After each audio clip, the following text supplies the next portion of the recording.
Os masoretas foram os responsáveis por criar o sistema de vocalização para impedir que a pronúncia do texto hebraico fosse perdida à medida que a língua hebraica ia morrendo. Então, os masoretas criaram esse sistema de vocalização. Mas o sistema de acentos masoréticos não se resume somente às vogais, aos sinais vocálicos. Eles criaram todo um sistema que incluía acentos que juntavam palavras, que separavam palavras, que marcavam as sílabas tônicas, e nós vamos ver esse sistema de acentuação, pelo menos o básico desse sistema, que vai nos ajudar a ler melhor o texto hebraico, certo? Então nós vamos estudar a respeito do propósito desses acentos, certo? Para que eles servem, qual foi o intuito deles ao criar esses acentos. Nós vamos ver os principais acentos disjuntivos, aqueles que separam palavras, que criam separações na frase hebraica.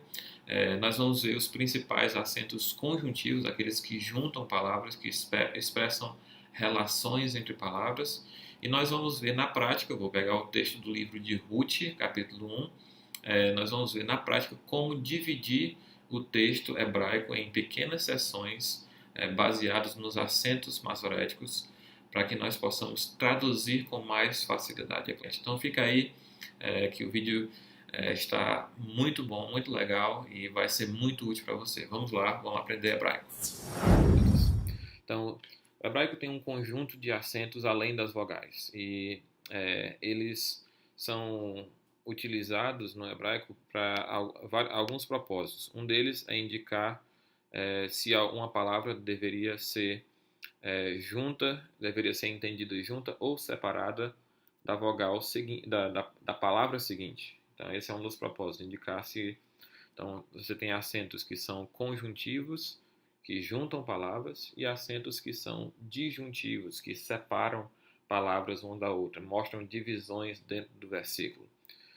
Um outro propósito dos acentos é marcar a sílaba tônica. Então, onde quer que um acento hebraico massorético ocorra, um acento não vocálico ocorra, ele vai marcar a sílaba tônica dessa palavra, onde você deveria dar a ênfase na pronúncia, ok? Muito como os nossos acentos agudos, acentos circunflexos no português também, certo? O outro propósito é indicar a melodia que um texto deve ser cantado.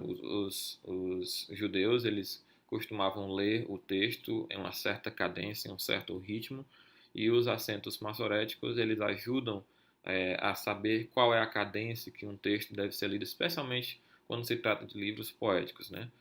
Então, eles colocaram esses acentos com esse propósito também, para ajudar na leitura pública desse texto. Okay? Então, esses são os três propósitos: indicar divisões ou junções de palavras, palavras que devem ser entendidas juntas ou palavras que devem ser entendidas como separadas, indicar a sílaba tônica e indicar a melodia que um texto deve ser cantilado, cantado, certo?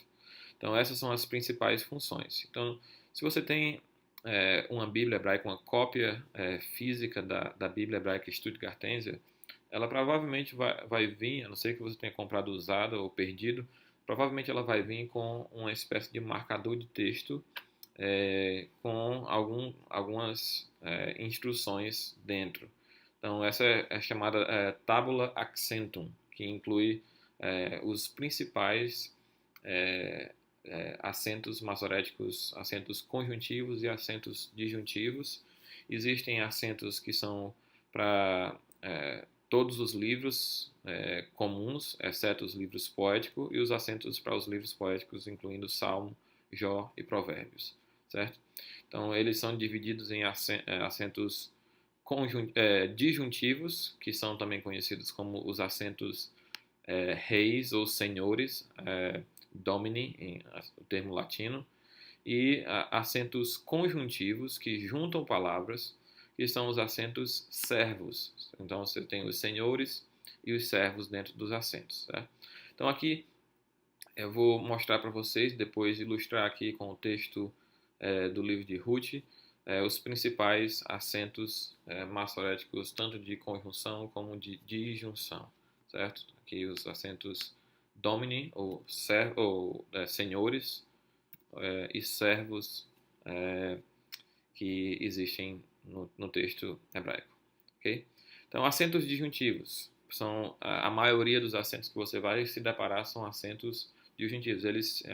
A ideia é que você deve pausar aqui, separar essa palavra da próxima, certo? Então, existem alguns acentos principais. Então, o primeiro acento principal é o siluk, esse tracinho vertical aqui que você observa debaixo da consoante, da consoante. Então, você percebe ele exatamente nessa parte aqui do versículo 1, por exemplo, esse traço vertical ao lado do kametz, certo? Então, esse acento é chamado siluk e ele é encontrado sempre na última palavra de um versículo. Existe outro semelhante a ele chamado meteg, que não é encontrado na última palavra de um versículo. Pode ser em qualquer outra palavra, menos a última. Mas se for na última e você vê esse tracinho vertical, ele é o siluk. Ele indica qual é a última palavra de um livro, ou não de um livro, de um versículo, e ele marca a sílaba tônica também dessa palavra, onde está a ênfase na hora da pronúncia aqui, vanau, vanau, certo? Então a sílaba tônica é essa aqui. Então ela indica a última palavra de um versículo que sempre termina com esses dois diamantes aqui no final. Esses dois diamantes são conhecidos como sof pasuk, que significa fim do versículo, certo? Sof pasuk, que significa fim do versículo. Então, sempre onde você vê um sof pasuk, você vai ver também um siluk indicando a última sílaba acentuada da última palavra de um versículo, ok? Então, esse é o siluk. Você vai sempre encontrar ele aqui, nessa posição final. Mas existem outros acentos também que na prática são até mais importantes do que o siluk. Um deles, que é o mais importante, é o atnar, que ele é essa espécie de seta ou ferradura de cabeça para baixo aqui, que você vai encontrar em algumas palavras do texto hebraico, por exemplo, nessa posição aqui. Algumas versões da Bíblia hebraica vão ter formas diferentes desse mesmo acento, ok? Então isso é bom ter em mente. Umas vão ter essa espécie de ferradura aqui, outras vai ser simplesmente uma seta, como se fosse um V de cabeça para baixo, certo? Então você vai se deparar com essas duas dependendo da fonte que uma determinada Bíblia utiliza. Então esteja atento para isso. Mas você vê essa forma aqui aberta para baixo, seja em forma de U com essa pontinha, ou seja em forma de um V de cabeça para baixo. Esse é o atnar. Então esse é o mais importante acento disjuntivo de um versículo. Ele marca a divisão lógica de um versículo, ok? A principal divisão lógica de um versículo. Ele divide um versículo ao meio, mas quando a gente fala dividir um versículo ao meio, a gente não está falando do meio geométrico, certo? Não em termos de comprimento do versículo, mas é uma divisão lógica. Também não é necessariamente uma divisão sintática, como separando orações. Você pode ter ainda algo que é parte da mesma oração depois dele, mas é uma divisão lógica do versículo, que é a metade do versículo, logicamente. A primeira metade pode ser bem menor do que a segunda metade, pode ser bem maior do que a segunda, mas é a forma como os masoretas entendiam que era a divisão lógica, a principal divisão do versículo, ok? Então esse é o atnar. Você vai ver sempre ele aqui como a principal divisão de versículo. Onde ele ocorrer, ele vai ser a principal divisão lógica de um versículo. Então, logo depois dele, aqui ele coloca segolta, mas o mais comum que você vai ver é o zakef katon. Zakef katon. Parvum é um termo latino, o termo hebraico seria katon. Zakef, pequeno, seria a ideia. Então, o zakef e katon são esses dois pontinhos verticais aqui em cima da consoante. Existe também o Zakef Gadol, que é o Zakef grande, que é esses dois pontinhos mais um tracinho vertical do lado. Mas o mais comum é o Zakef Katon, certo? Que você vê ele, por exemplo, aqui, esses dois pontinhos. Não confunda ele com o Shua ou Shiva, que nós vamos ver no próximo capítulo. Shiva ou Shua vai ser esses dois pontinhos aqui abaixo da consoante, não acima. Dois pontinhos acima da consoante é um sinal disjuntivo. Ele separa palavras, essa palavra da próxima, ok? Então, esse é o Zakef Katon e ele normalmente ele divide a metade do versículo ao meio. Ele é como um marcador de um quarto de um versículo. Então, aqui, por exemplo, você tem o Atnar dividindo o versículo na metade. Então, essa é a primeira metade do versículo. Essa toda é a segunda metade do versículo, certo? E esse Zakef Katon divide essa primeira metade ao meio. Novamente, não é um meio geométrico, é um meio lógico, de acordo com o entendido pelos maçoretas, certo? Você vai encontrar aqui essa é a primeira metade do versículo e essa é a metade da metade, metade lógica. Aqui é a segunda metade, tudo isso, certo? E aqui você tem um outro Zakef Katon dividindo essa metade em dois, um marcador de um quarto de um versículo, quarto lógico novamente, enfatizando isso. Então em literatura narrativa ou nos livros proféticos, o Atnar é o principal divisor e o Zakef Katon é o segundo principal divisor de um versículo, o segundo principal acento disjuntivo. Alguns versículos menores não vão conter o Atnar, por exemplo. Então, o Zakef Katon muitas vezes pode fazer a função de um Atnar, ok? Então, um exemplo disso é... Deixa eu ver se eu encontro aqui nesses versículos. Não, todos eles têm um Atnar. Por exemplo, esse aqui tem um Atnar bem aqui. Mas existem versículos menores que não contêm o Atnar. Então, o Zakef Katon vai fazer essa função do Atnar em algumas situações, ok? Então, esses são os dois principais. Eventualmente, você vai ver esses três pontinhos aqui, o Segolta. Aqui nesse exemplo, nós não temos nenhum Segolta, que também é um acento disjuntivos, mas você deve prestar atenção principalmente nesses dois aqui, Atnar e o Zakef Katon. Segolta, cuidado também para não confundir com o Segol, que é para baixo da consoante. O Segolta seria em cima, e ao invés de um triângulo invertido, seria um triângulo normal, ok? Então você vai se deparar com esse também de vez em quando. Então, preste atenção principalmente nos diamantes, que indicam o final do versículo, o Atnar, que indica a metade lógica de um versículo, e o Zakef Katon, que indica um quarto lógico de um versículo, divide duas metades. Um outro acento importante é o Rebia, que é esse diamantezinho aqui em cima, diamantezinho aqui em cima da consoante, certo? Você tem os dois diamantes aqui no final, que indicam o fim do versículo, mas você também tem um acento em forma de diamante, que ocorre em cima da palavra. O que é que ele indica, esse acento aqui? Você vai ver ele com certa frequência, ou ele pode indicar duas coisas, ou ele pode indicar o principal assunto do versículo, certo? Essa é uma das indicações que ele pode fazer, ou com mais frequência ele indica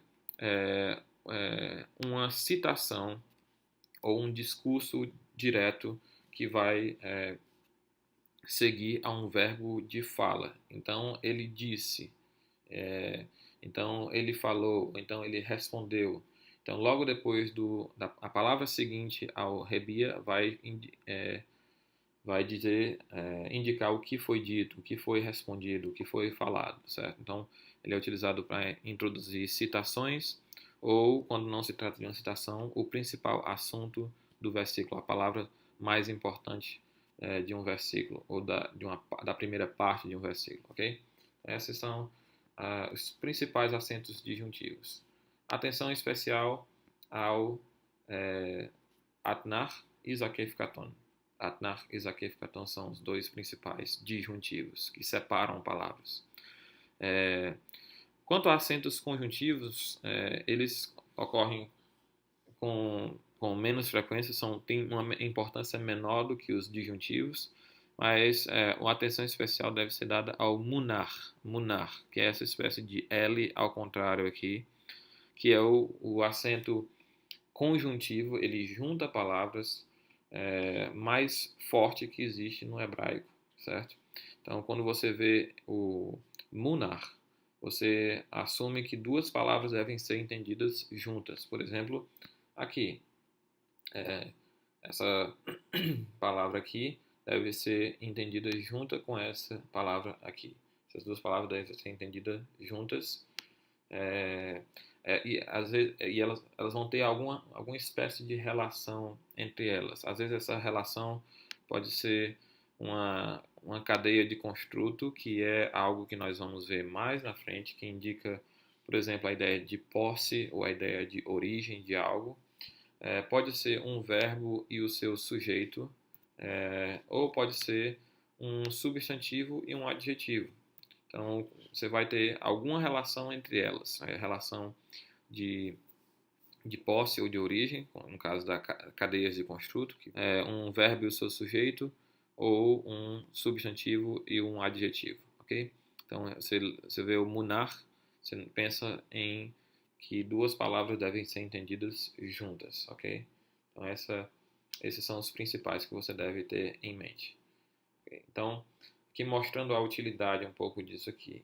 Isso, uma vez que você criar essa prática ao começar a traduzir, já que você vai em breve começar a traduzir textos hebraicos, prestar atenção nos acentos disjuntivos e acentos conjuntivos vai facilitar muito a sua vida na hora de você traduzir, ok? Então, vamos fazer aqui uma experiência de como traduzir esses versículos aqui de Ruth, pelo menos como dividir eles, certo? Embora você ainda não esteja nesse ponto capaz de traduzir esse versículo. Então você vai seguindo as palavras e procurando aqui o principal acento, o atnar. Então aqui é a divisão principal do versículo. Então aqui se trata dessa divisão principal. Então essa aqui é a primeira metade do versículo, mas aqui eu tenho outro acento disjuntivo, que é o zakef katon. Então eu vou colocar o cursor aqui na palavra seguinte e vou mandá-la para baixo, porque ele marca a separação entre essa palavra e a seguinte até esse ponto. Aqui, depois do atnar, você tem uma outra divisão. Então vou dar outro enter bem aqui. Então vou seguindo, procurando mais outro acento. Aqui você tem um munar, que é conjuntivo, então essas duas palavras devem ser juntas. E você tem aqui um rebia, que deve ser separado aqui também dessa palavra aqui. Vamos separar. E aqui outros zakef katon. Então vou colocar o cursor do mouse bem aqui e separar ela. Então nós temos as divisões aqui do versículo. Se eu quiser separar aqui também, poderia fazer isso, já que tem um rebia aqui também, certo? Então eu vou traduzir aqui para você. Você deve conhecer um pouco o texto de Ruth. Se quiser abrir a sua Bíblia em português agora, vou traduzir aqui. Vai errir e aconteceu nos dias em que julgavam os juízes. Então, você traduz isso aqui sozinho, isoladamente. Aconteceu. E aqui outra frase. Nos dias em que julgavam os juízes. Parou a tradução. E aconteceu, e houve, na verdade, e ocorreu uma fome na terra. Então, você traduz aqui separadamente do restante. Depois, e um homem saiu de Belém de Judá, Aqui, Belém, essas duas palavras aqui, de Judá. Então a relação aqui é Belém, que pertence a Judá. Você vê o monarca aqui juntando as duas palavras. Ele saiu, um homem de Belém de Judá, para peregrinar nos campos de Moabe. Aqui, ele e sua mulher e seus 2 filhos. Então você pode, na hora de traduzir, ao invés de ter todo o texto junto e não saber onde parar na hora de traduzir, é melhor separar o versículo nas suas diversas partes pelos acentos conjuntivos e traduzir cada pequena porção, ao invés de traduzir o versículo todo de uma vez. Então isso vai facilitar bastante a sua vida. Seguindo para cá, você vai seguindo, tem munar, que são conjuntivos. Aqui você tem um meteg, não é um siluk aqui, certo? Lembrando que o siluk só ocorre na última palavra de um versículo, então isso aqui é um meteg, então ele não é um acento disjuntivo, certo? Então você vai seguindo, procurando embaixo, em cima, nada aqui, nada aqui. Então até aqui eu encontrei então um zakef katon.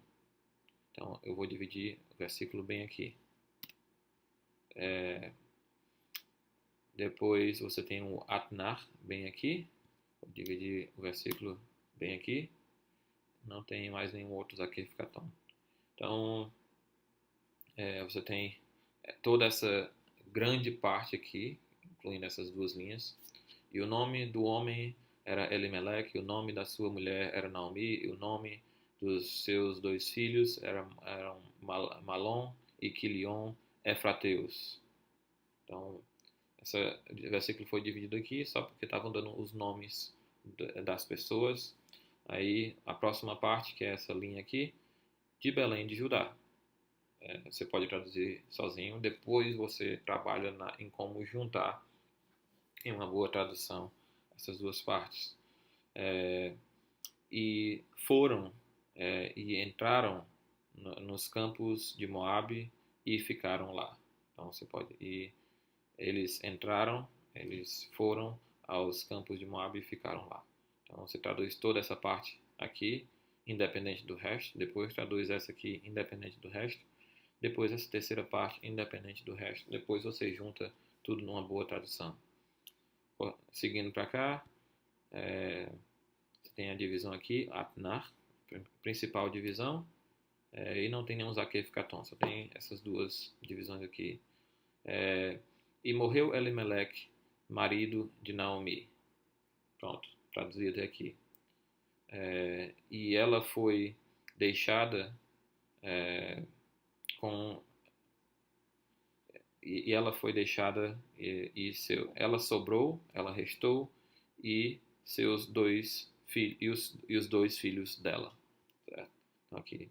Então morreu Elimelec, marido de Naomi, e restaram ela e seus 2 filhos. Então aqui prosseguindo também,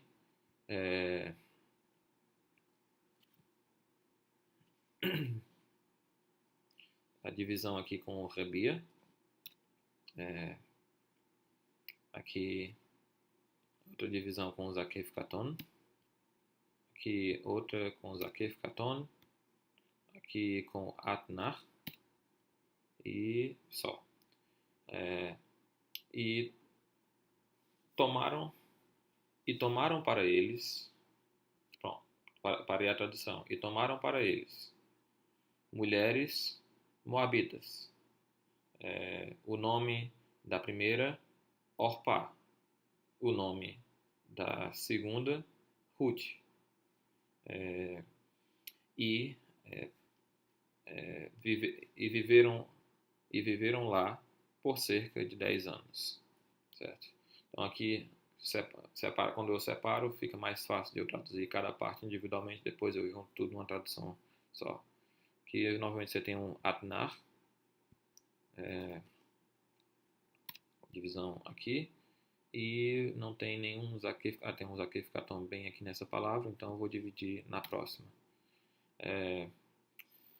E aí, o que nós temos aqui? E morreram também os seus 2, Malom e Quilion, e restou a mulher. Então, morreram os dois, Malom e Quilion, divisão, e restou a mulher, divisão, com suas duas.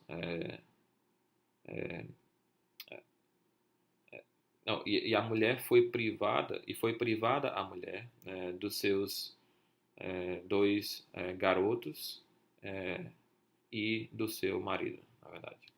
Então morreram também os seus dois, Malom e Quilion, e a mulher foi privada, e foi privada a mulher dos dois garotos dela e do seu marido. Então, essa é a divisão do versículo. Então, se você estiver atento a esses acentos, você vai facilitar bastante a sua vida na hora de você dividir o versículo e traduzir ele apropriadamente, ok? Então, muito obrigado pela sua atenção.